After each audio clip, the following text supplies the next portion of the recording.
A longtime market that brought flavor and flair to one community is closing. What the shoppers and the vendors plan to do next, that is our top story on Newswatch 16 at 6.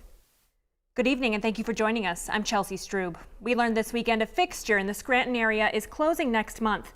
The flea market at the former Sugerman's department store will close its doors due to building issues.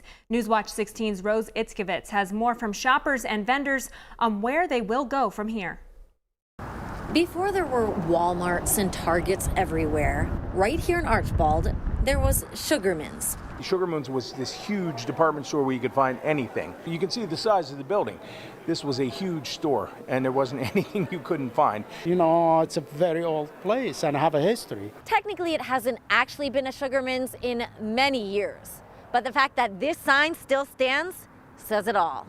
When I first came to this area in 1968, everybody told me I had to go to Sugerman's. That's David Kurtz, now the general manager.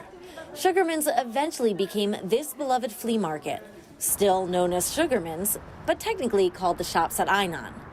Kurtz citing building issues as the reason it will close April 24th. We've had massive water leaks.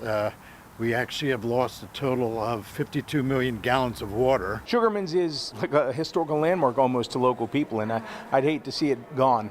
Alan Galentine brought his kids from Dixon City once he heard the news. It makes me sad. There are a lot of cool toys I find. Others grab business cards of vendors to keep track of them later. You really get to know the vendors. They them right there, you talk to them like you're old friends, and it's really sad that you don't see them. You're not going to see them after this. The vendors are like family to us as well as to each other. And those vendors, many left without a store to sell in. Until now, I don't have any plan. I didn't find anything yet to move to.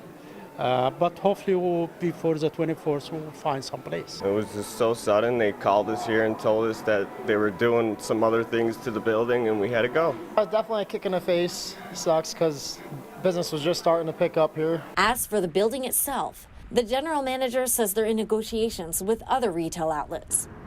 And as for the name, do you think that this will always be Sugerman's, even if they turn it into something else? And I suppose eventually there will be a time when people won't remember this as Sugerman's, but that makes me kind of sad. Until then, the sign still stands. Rose Itzkevitz, Newswatch 16, Lackawanna County.